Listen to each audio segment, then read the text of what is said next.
আসেন একটা চাঁদ দেখে ভিডিওটা শুরু করি। আসসালামু আলাইকুম এভরিওয়ান, কী অবস্থা আপনাদের?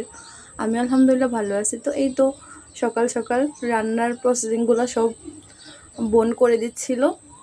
আর আমি যেহেতু বোনের বাসায়, তো বলতেছিল আপু তুই রান্না কর।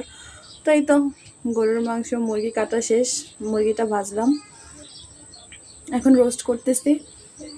ফাইনাল লুক এটা। এখন আমি গরুর গোশটাতে এক এক করে সব রকমের মশলা, পেঁয়াজ, তারপর হলুদ, মরিচ, তেল, যা যা লাগে আর কি, তো সব কিছু দিয়ে মাখাচ্ছি। আমার কাছে কিন্তু হাতে মেখে তারপর গোশটা বসালে খুব ভালো লাগে, খেতেও মজা হয় আর এইভাবে ভালো লাগে। তো সেভাবে আমি যেভাবে রান্না করি সবসময় সেভাবেই রান্না করতেছিলাম। রান্না অবশ্য অনেকভাবেই করা যায়, তো আমি করতেছিলাম। আমরা 3 বোন অনেক দিন পর এক জায়গায়। তো এই তো মাংসগুলো কষাচ্ছি।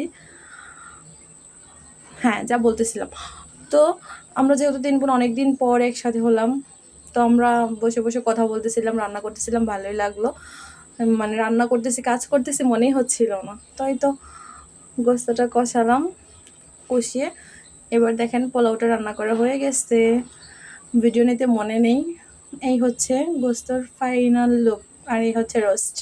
তো এই তো খেতে বসছি আমরা দুপুর টাইম। লেবু নিলাম, নিয়ে একটু রোস্ট দিয়ে তারপরে দেখছিলাম যে ভিতরে আসলে ঠিক মতো সিদ্ধ হয়েছে কি না।